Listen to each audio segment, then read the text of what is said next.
Hello everyone, this is Brian Bentley at CoinOpTV bringing you gameplay and commentary for Murdered Soul Suspect on the Xbox One. In Murdered Soul Suspect, you are playing the main character over Ronan. Now Ronan is an ex-con who becomes a cop and falls in love, and pretty much the game starts where you were killed and become a ghost, where the object is for you to solve your own murder so that you can move on to the afterlife, I guess. Go to the other side, whatever. In your journeys, you meet this young lady named Joy. She's a medium. She can see you. No one else really can see you other than her and other mediums, which is very few and far in between. And the two of you are working together. She's looking for her mother. He's trying to figure out the source of why who and why he was murdered. And so you're working together, and it's kind of the game is very it's investigatory. It's puzzly in a way. There's a lot to the game that's quite interesting. So what we're going to do now is we're going to work together. She's going to talk to the person, and I'm going to gain clues by investigating. So there's kind of a few different aspects of the game. So there's kind of the exploratory part, the investigating portion where which is what we're about to do, where you kind of got to walk around a room, get clues, and sort of figure out the puzzle, put the pieces together to figure out what you need to do. You do this by manipulating people, reading their minds, looking throughout the things. So I'm gonna look at this picture. Okay, well here's a clue. You can see in the bottom right corner there's X number of clues in the room. So I'm going to go ahead and look at the clues and try to figure out what's going to influence the woman to give the information to Joy that she needs so that we can move on. So I'm going to tell you straight out, we do, I broke it up a little bit. The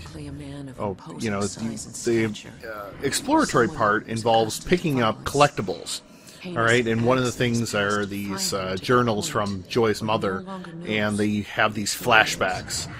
Give you some background story, a little exposition, just bring it around for you so you can understand. So there's a lot of collectibles and things to pick up and what have you. So,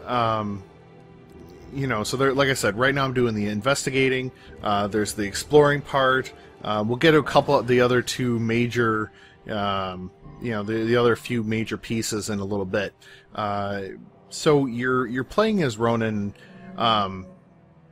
You're a ghost, so you can certain walls. There's ghostly auras that'll stop you from going into through different walls, which is and they explained away that because it's Salem, Massachusetts, there was all this witch hunting and all this, that they've consecrated the buildings and you can't walk through, just any wall. Doors have to be open for you, etc. So, I figured out the right clue. I possessed her, influenced the person, then she gives the information.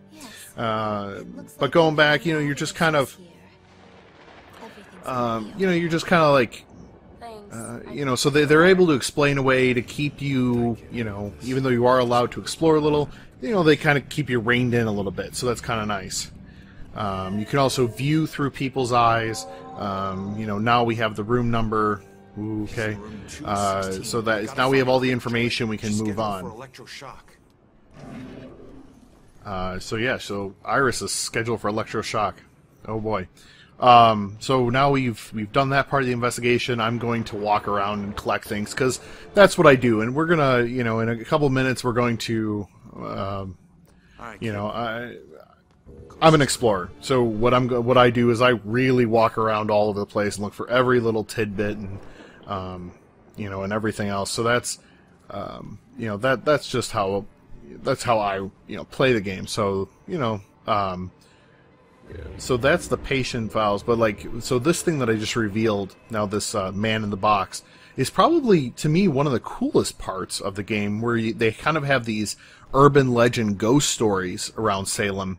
And you know, honestly, that probably was the most interesting part to me. I mean, I did go through different pieces of what have you, you know, like reading, you know, like his wife's thought he was a widower at the time of his death, but his wife's thoughts about him and like his lifestyle and yada yada, which were kind of interesting. But the ghost stories to me were, you know, they weren't necessarily scary, but you know, it was kind of like, ooh, you know, creepy. So you kind of got to go around, reveal these pieces, and collect them. Now you'll see there's a little like I don't know, glowy bits. And that's kind of like a demon thing. They'll reach up and grab you and pull you down and kill you. Or pull your soul out. I guess you can't really kill you because you're already dead. But you know what I'm saying. So this is probably another part that's another aspect of the game. And I hate to even call it a puzzle. But basically you can poltergeist things. You know, you can make TVs buzz and turn off cameras and blah, blah, blah. So you'll flip switches and, you know, get rid of cameras so that Joy can move along. Now we're going to skip ahead to where Joy and I split, because I do have quite a bit of investigating for a bit. You can also talk to other ghosts that haven't been able to move on. So now I've been blocked. We've had to split up. Joy has moved forward. I'm kind of going in, which, you know, so you're on your own. And the reason they separate you is for, you know, for the actual combat piece. And the combat piece are where you fight these demons. So you'll see that I keep dropping into, like, this darkness. Like, I kind of dim everything. That shows where demons are in ahead of you. That's... When, I don't know what number I'm up to. That's probably aspect 4 of it. When you're trying to run from demons, you can jump inside these essences or, you know, shadows of ghost shadows. Ghost shadows? Nah, ghost shadows. We'll call them that. And then probably the last aspect, well, you know, we'll show you the demon part, but there's one more thing you can do. You can possess people, but you can also possess cats. And I call them cat adventures. So there are these little bits and pieces where you got to possess a cat, and you have to like go through vents and like climb walls, you know, because you know, cats are known for going up vines, you know, from from one story to another, you know, climbing an entire story on vines. It's totally what cats do all the time, right? But all kidding aside, cat adventures. So a lot of those. You know, where you're seeing me reveal pieces for different stories. There's a bunch of places around town and a few other areas where you have to possess a cat so that you can get to a very strange place you can reveal and get another bit of information. So that's... I know it's kind of silly, but I just call them cat adventures. Just because, I don't know, it's just funny that way. So you kind of got to use the cat and go through the... you know, random place. I do meow from time to time just because, well, what else am I going to do with the cat? So what we're going to do, once the cat drops down, we're going to really get into that noise being, hey, there are demons. So I'm going to go get that collectible real quick. And, you know, we're going to have to go fight some demons. So the only way to defeat the demons is to come up from behind them, and then you have to click a button, and, you know, press and hold the right trigger to initiate the exorcism, and then they give you, like, you know, quick time event type thing to actually destroy the demon and send it packing. So, being that this is really the only combat in the game, it's kind of interesting the way they have it set up, but on the other hand, I don't know. There are definitely times where I got very frustrated during these portions, simply because I would go and I would pull the trigger, but it wouldn't set properly, or, you know, like I didn't pull and hold the trigger long enough to trigger the event, and then all of a sudden I'm being attacked, and I'm like, well, So there were definitely some frustrating aspects to the game. You can see there's a little trail that tells me I can jump up. Yeah, I can cat climb, you know, because cat climbing. Anyway, that's neither here nor there. I just wanted to show you going up. So, okay, I've depossessed the cat. It's time to go fight some demons. And so the first thing I'm going to do is I'm going to go and trigger one just so I could show you. So I think the first one I actually trigger it, and the second time I accidentally triggered. But once they're onto you, you really have no recourse of fighting back. So you have to run and jump from these, different little essences. Jump back and forth and hide in them. Now they'll definitely start searching them after a little bit. You can see if you look through a wall, you can see where their vision cone is. Now, the interesting thing is once you actually get to see them, like, the vision cone goes away, and it sometimes can be very, can be a little difficult to get right behind them to do what you need to do. So part of it is you need to figure out, in most cases, like, which one you have to take out first. Now you'll notice that, like, there in the distance there's a little crow or a raven or something, and that you can use those to distract the demons so you can get behind them. In each case where you fight either 2, 3, or 4 demons, it really is like a... In a way, it's almost more like a puzzle where you're trying... this is kind of like, for lack of a better term, stealth part of the game.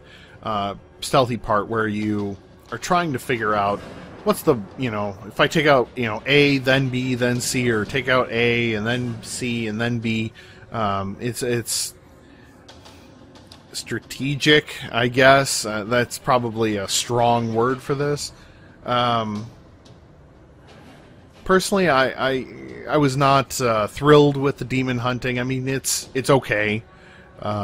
It's probably not my favorite piece.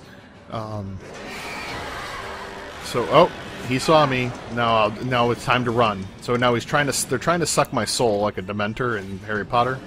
So now he's looking for me. So I'll turn around and see where he is. Oh, there he is. He's looking for me. So now I gotta keep jumping from, Oh, is he coming for me? Yep. Oh, and then they go back to their regular scheduled program. So, like I said, it's quite a bit like a stealth mechanic. Now I actually think this time I accidentally, I try and my hand either slips off the trigger or whatever. I don't know what the actual it is here, but I'm pretty sure I have to run. So I got it. Oh no, I might screw up. Oh, yep.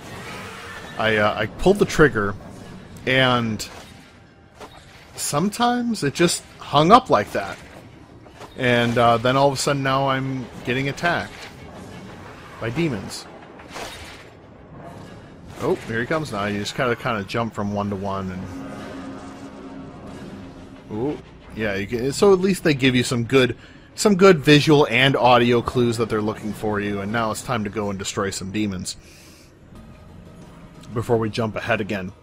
So we're here in the mental institution, and we're trying to find out Iris, and you're going to find a little more information about her before we get going, okay? And then once you actually get the hold execute, you do the quick time event, and psh, it's gone. So now figure out which of the two I'm going to attack next. I realize that I'm probably a little more deliberate than maybe somebody else, but that's just how I play. So here's the thing. Like, when we really get down to brass tacks, I really like the game. I'm definitely someone who's very much into a narrative-based game. Really want to know more about the story. The story is actually pretty well written. They really use like the concepts and like the history of Salem, Massachusetts to their advantage. I really like that part. I guess when it comes down to it, there were just times where I felt like they could have done more. I mean, I guess that's kind of a hard thing to say. Maybe they just ran out of time. I'm not really sure, but I've definitely enjoyed the game. But you can see there's the Raven. Now I'm going to jump ahead to where we meet up with Iris, and then we're probably going to wrap things up. So we're going to do more investigating. There's some really neat little side missions where you actually have to help people move on from the other you know, move on from the ghost world to, you know, to cross the bridge. So we're gonna go ahead and help Iris here, figure out what's going on with her.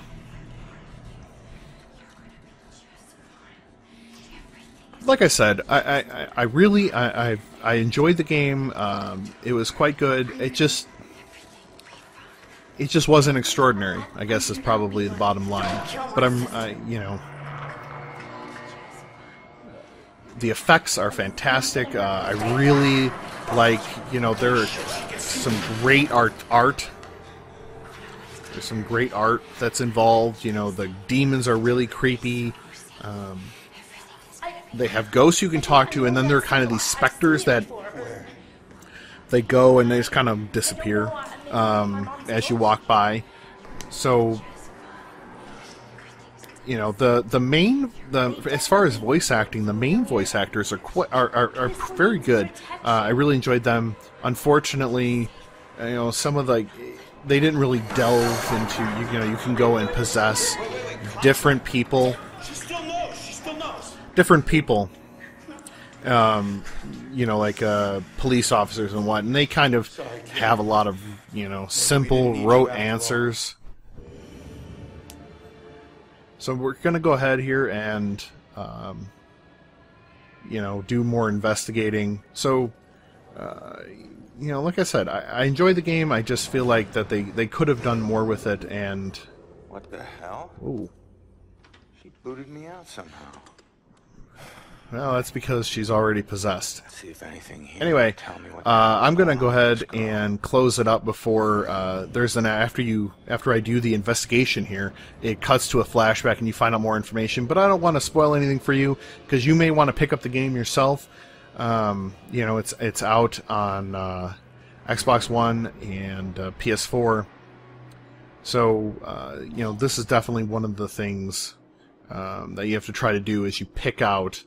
So at the bottom you can see the question marks and kind of have to, like, you know, figure out the clues. So the investigation, exploration, the puzzle mechanics, the fighting, and the cat adventures. All of it together turn out to be a pretty solid, you know, overall, but it could have used a little more work. Like, there was a hospital where, you know, they did the yellow fever. You know, there was a yellow fever outbreak in Salem, and like, they could have built up more of that. Except it's just, you just are there for a second and then you move on, and you're like, this could have been interesting. We could have, you know, we could have really ran. You know, like, they could have ran with this, you know, and been a an extra small investigation, just to give some background story, and it's just small things like those that kind of built up over time. Anyway, we're going to go ahead and wrap things up. Thanks for watching. Please put in the comments below what you think about the game, or you know, any way we can you know, improve here at CoinOp. And be sure to like the video as well as subscribe to the CoinOpTV YouTube channel. And that's, I think, going to wrap things up. Before we get here and get into the spoilery stuff, we're just going to, you know, finish up this investigation, and that's going to be it. So, thanks a lot, everyone, for watching, and we'll catch you next time.